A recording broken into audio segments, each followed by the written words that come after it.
मुझे अजियत में मुब्तला हूं आजकल, वो इस तरीके से कि इंडियन इंस्टीट्यूट ऑफ टेक्नोलॉजी से जो बच्चे पढ़ के निकल रहे हैं, जी, जी। वो अमेरिका में, ये मेरा country, this is my my homeland, यहाँ की हर दूसरी बड़ी ऑर्गेनाइजेशन का सीईओ जो है वो इंडियन इंस्टीट्यूट ऑफ टेक्नोलॉजी से पढ़ा है। क्या निगरान सेटअप तूल पकड़ जाएगा? निगरान सेटअप के बाद इलेक्शंस नहीं होंगे? निगरान सेटअप 3 महीने या 2 महीने की जगह पे आगे पता नहीं साल चला जाए, पाकिस्तानी आइन में निगरान सेटअप लगाने का एक बाकायदा कानून तो ये है कि पार्लियामेंट की 5 साल आइनी मुद्दत पूरी होने पर कायदे ईवान और कायदे हिज़्ब इख्तलाफ बाहमी मुशावरत करते हैं और उसके बाद गैर जानिबदार निगरान वज़ीर आज़म लगाते हैं। नहीं बढ़ पाएगा। आप कोई ऐसा आर्मी चीफ दिखा दें जो पाकिस्तान में बैठा हुआ है, कोई आर्मी चीफ इंडिया के, आप सारे आर्मी चीफ देख लें, सारे अपने मुल्क में, वो लोग हमारा मजाक उड़ा रहे हैं। वो भी ये चाहते हैं कि, बल्कि डायलॉग इस चीज पे हुआ था कि भारत जिस तरीके से तरक्की कर रहा है, अगर उसके पड़ोस के अंदर हालात ठीक ना हो तो भारत के लिए कितना अच्छा होगा। तो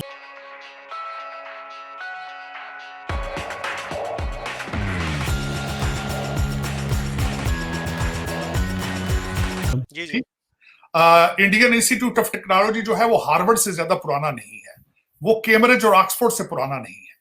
पाकिस्तान का इस वक्त आपकी रूलिंग एलीट सारी की सारी, बल्कि हर सीएसएस अफसर जो है उसको भी मौका दिया जाता है और ज्यादातर वो आके यहां से कैम्ब्रिज, ऑक्सफोर्ड, हार्वर्ड से और येल से पढ़ के जाते हैं।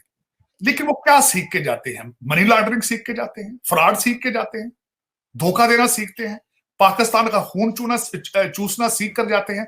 इंडियन इंस्टीट्यूट के बच्चे पढ़ के आ रहे हैं, वो वहां से अजय बंगा पैदा हो रहा है, और हमारे यहाँ कैम्ब्रिज से, एचईसन से सारे फराडी के पैदा हो रहे हैं। ये मैं इस चीज पे आके स्टक हो गया हूं कि क्या डीएनए ऐसा है?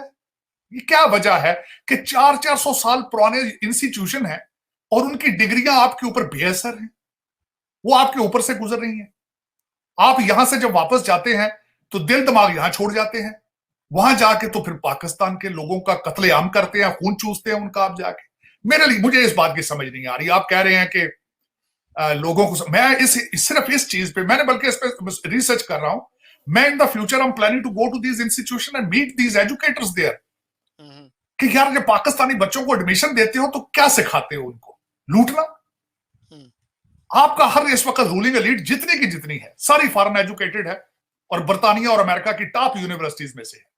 लेकिन मैं जब जाके देखता हूं लंदन में 20-20 ग्रेड के आपके अफसर होते हैं, आपके तीसरी नस्ल के ब्रिटिश एजेंटों के ग्रैंड किड्स हैं, उनके हालात देखता हूं मैं टोरंटो के अंदर और देखता हूं लंदन में, तो खून के आंसू होता हूं कि यार एक डेवलपिंग कंट्री, एक भुख नांगला सड़िया पिया मुल्क है, ओदी हालत है। अब मैं लेटेस्ट मिसाल देना चाहता हूं आपकी केयर टेकर गवर्नमेंट पंजाब की, आईएमएफ और अभी अब मिन्नतें तरले कर रहे हैं दुनिया सारी के, नाक से लकीरें निकाल रहे हैं। एक हफ्ता पहले उन्होंने 3 अरब 20 करोड़ रुपए की गाड़ियां खरीदी हैं अपने असिस्टेंट कमिश्नर्स और कमिश्नर्स के। को पूछने वाला है? हालांकि केयर टेकर गवर्नमेंट को यह करना ही नहीं चाहिए, उनका तो पोर्टफोलियो ही नहीं है, दे आर नॉट इलेक्टेड। लेकिन उनको क्यों नहीं पूछा जा? कौन उनको पूछेगा जब वहां से लोग डॉलरों के थैले भर के प्राइवेट जहाजों में फ्लाई कर रहे हैं? उनको रोकने वाला क्यों नहीं है कोई आज तक पैदा हुआ पाकिस्तान में? अभी भी हो रहा है। तो मेरी समझ से बाहर है कि ये क्या है सिस्टम के एक तो मैं ये इसमें ओपनली कहूंगा, किसी को बुरा लगे अच्छा लगे, कि दुनिया में नेशनलिस्ट मूवमेंट्स चली थी, जिसमें डोनाल्ड ट्रंप की भी मूवमेंट थी, ब्रेक्सिट हुआ है, उसके बाद अरब स्प्रिंग हुई है, मोदी साहब आए हैं, खान साहब आए थे। लेकिन मोदी साहब ने नेशनलिज्म दिया आपके पड़ोस में, उनसे यही सीख लें।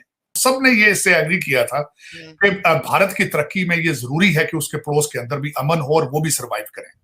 ये उनके सेंटिमेंट्स थे और I was very encouraged with it. बल्कि बल्कि आप सोच नहीं सकते कि this is one of my desire, this is one of my work, कि हमारे बॉर्डर सॉफ्ट हो। हम चाइना और भारत देखें, उनके साथ बॉर्डर के ऊपर टेंशन है लेकिन ट्रेड हो रहा है। और दूसरा, मैं एज अमेरिकन जो एक फिलॉसफी है उनसे सीखा है कि चाहे आपकी जितनी भी शिद्दत से एक दूसरे के साथ जंग हो रही हो, लड़ाई हो, लेकिन डायलॉग ओपन रखना चाहिए। अभी मैं रिसेंट उसकी मिसाल देना चाहता हूं कि चाइना के साथ सख्त हालात खराब हैं आजकल। अमेरिका के सैंक्शंस के बारे में सोचा जा रहा है, कई चीजें वहां से मैन्युफैक्चरिंग को निकाल के भारत, फिलीपीन, भारत, वियतनाम लेके जा रहे हैं वो। लेकिन इसके बावजूद टोनी बिल्किन वेंट देयर, इसके बावजूद Henry Kissinger went there other day, उसके बाद हमारी सेक्रेटरी जो है एलन जो है वो गई हैं। तो 3 लोगों का 1 महीने के अंदर विजिट हुआ है चाइना का, हालांकि हालात बड़े टेंस चल रहे हैं। हालांकि दूसरी साइड पे जो बाइडेन ने ये कहा है कि president Xi is a dictator. इसके बावजूद डायलॉग, क्योंकि अमेरिकन ये समझते हैं कि जब जाके डायलॉग किया जाता है you can read their mind, you can assess something कि व्हाट इज गोइंग ऑन। हमने ये विंडो बिल्कुल बंद कर दी, हम ये चीजों पे जाते ही नहीं। एक सुबह ऐलान किया जाता है कि भारत के साथ ट्रेड शुरू किया जाएगा, शाम को चेंज कर लिया जाता है। वहां पे हमारे शहबाज शरीफ साहब ने ट्रेड मिनिस्टर भेज दिया हाई कमीशन ऑफिस में, लेकिन ट्रेड शुरू नहीं किया।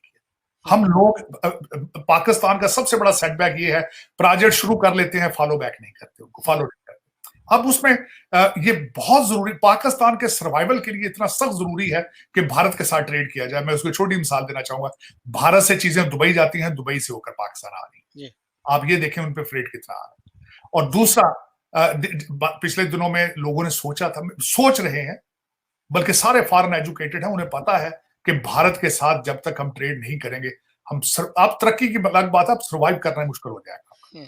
और इस वक्त मैं समझता हूं कि ना सिर्फ भारत, आपको ट्रेड करना होगा ईरान के साथ, आपको ट्रेड करना होगा अफगानिस्तान के साथ, और आपको ट्रेड करना होगा चाइना के साथ for your survival and your growth. इसके बगैर ना आप सर्वाइव कर पाएंगे, ना ग्रो कर पाएंगे। लेकिन इस वक्त पाकिस्तान की जो रूलिंग एलीट है वो समझती है इसको, लेकिन वो डरते किस चीज, डरते हैं मजहबी हलकों से। वो ये समझते हैं कि कश्मीर के इशू पे हमें ब्लैकमेल किया जाएगा, मजहबी हलके। देखिए, एक कहते हैं जो वो जिस तरह नारा इन्होंने स्लोगन बना लेते हैं, जो मोदी का यार है वो गद्दार है, जो भारत का यार है गद्दार है। लेकिन ये कि इन लोगों को अपने पॉलिटिकल इक्विटी में का चांस लेना होगा, आपकी एस्टेब्लिशमेंट को ये चांस लेना जरूरी है कि जो भारत जिस तरीके से तरक्कियों पे जा रहा है, आप उनको देखें, उनसे कुछ लर्न करें। It is very important. और ये दौर, क्योंकि ना जो सब ये अगला दौर जो है वो जियो इकोनॉमिक्स का दौर है। अब लोग बॉर्डर पे जाकर, अब फिजिकल जंगें नहीं होंगी, जंगें हुई भी तो ड्रोन से होंगी।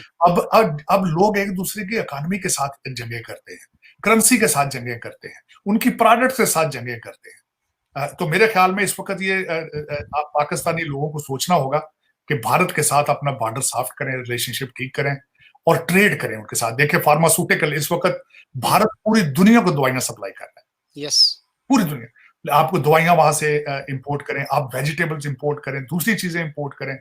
और मैं समझता हूं कि जिस तरीके से उन्होंने इंफॉर्मेशन टेक्नोलॉजी से लर्न किया है, आप भी उसमें से लर्न करें। अब इस वक्त जो मैंने अपने पहले early I was telling you कि वो जेट इंजन बना रहे हैं। उसके बाद अफ्रीका में, मैं एम्बेसियों के हवाले से मैं थोड़ी सी बात करना चाहूंगा कि देखें, उन्होंने जितनी नई एम्बेसियां खोली हैं भारत ने, सारी अफ्रीका में खोली हैं। वहां से उन्होंने अपने मिलिट्री अटैचेस को बुलाकर दोबारा ट्रेनिंग दी है कि वहां पे जो रशिया असला सप्लाई कर रहा था अफ्रीका में, due to the Ukraine war, वहां पे गैप आया है, उस गैप को भारत फिल करेगा।